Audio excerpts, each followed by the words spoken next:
no sign of an end to hostilities. It looks like once again, it'll be the Sudanese people who suffer in this fight between two power-hungry armed groups. We need to talk about what's going on in Sudan. What's happening there should haunt every single one of us. I know it's hard to watch these videos and to hear all of these atrocities, but it's so important to stay aware of what is going on in the world so that we aren't being complacent. I tend to get very emotional when I talk about these topics, almost always crying, because it genuinely does hurt my heart seeing how these people are being tortured. People are being burned alive in Sudan. Raping women in front of their husbands, in front of their children, killing the husbands, and then proceeding to rape a woman. 15 million people are displaced. They've been going through a famine. They're shooting children in the streets, wiping out entire generations of families. This isn't just a civil war, this is quite literally flat out another genocide that is occurring in our world. And it's happening right now. Bodies are being dumped in mass graves, hospitals are being bombed, entire villages are being turned to ash, and guess who's funding it? The United Arab Emirates. Yeah, the same UAE that has Dubai, where people and influencers go to party and get on yachts and live this luxury lifestyle, and you see them with all of this expensive stuff. Yeah, that UAE. They're profiting off of torture, rape, and war crimes in Sudan, and it needs to be talked about so much more than it is because not many people know.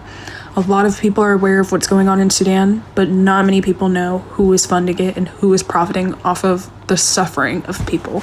RSF, which is responsible for all of these horrific actions going on in Sudan, is directly backed and funded by the UAE. Not just with money, but with drones, with airstrikes, with logistics, literally plans, just like the US is with Israel. If you're sitting there asking yourself why, it's because they don't have any of their own resources, like most of the Western world. They benefit off of the resources of Africa and African countries. They want Sudan's gold.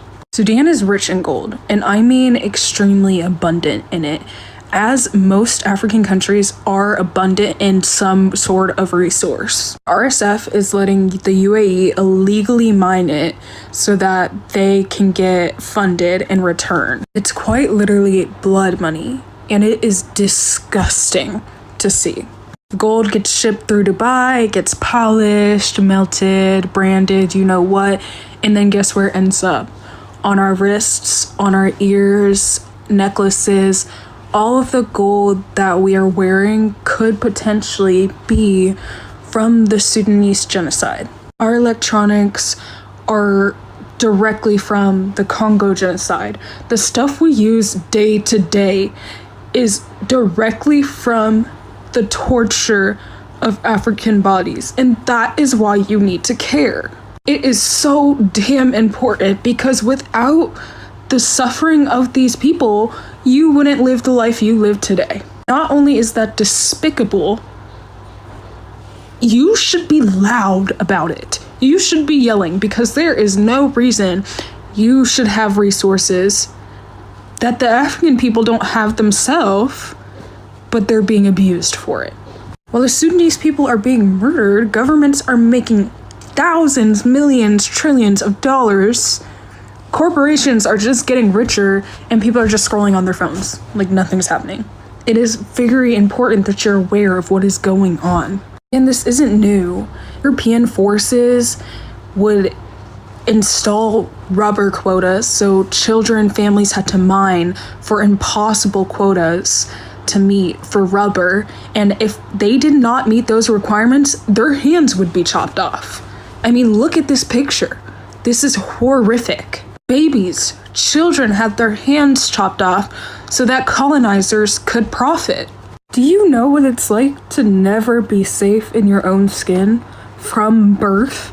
To be black, to be African, to be Muslim, to be indigenous, to be marginalized. Our tax dollars are helping fund this. You might not be able to stop it, but you damn sure do have a voice. So use it, because Sudan deserves more. Tigray deserves more. The Amhara people deserve more. Congo deserves more. Gaza deserves more. Our Hispanic community in the United States deserves more. Talk about it. Donate if you can. Demand our government stops funding these. And even if it doesn't make a change, at least you know you're doing something. I'm not going to apologize for crying on here. I'm not going to apologize for being so upset about the different genocides that are going on in the community and talking about it and being loud about it. And if you don't like that, get off my page. Do not go in my comments and start leaving nasty hate comments and yada yada yada because you don't like the fact that I'm emotional about something that upsets me. You are typing hate from your couch while there are actual people on the ground doing this work. As a United Nations volunteer, it's extremely disrespectful for people to come on my page and say you're not doing enough when I'm informing millions of people as well as volunteering all for free. This is my job. I'm a journalist. I do a lot of activism work. I do service. I'm doing my master's right now, which I'm probably going to get kicked out of the program because I can't afford tuition. And I will start my PhD as soon as I finish my master's.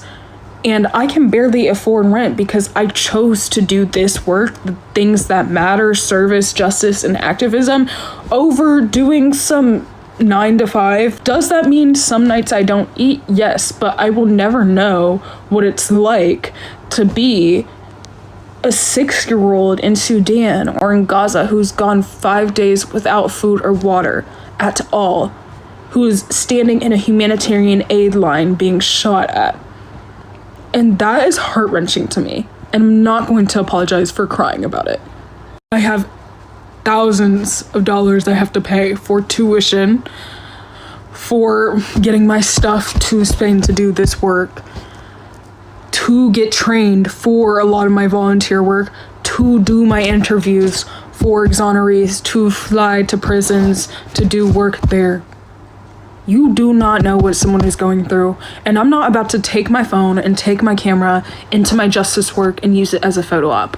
I don't agree with that. I've said that multiple times on my page, and if you do that, that's totally on you. That's totally fine. It's not part of my morals. I'm not going to do that. I'm not going to build a platform off of literally photographing people suffering.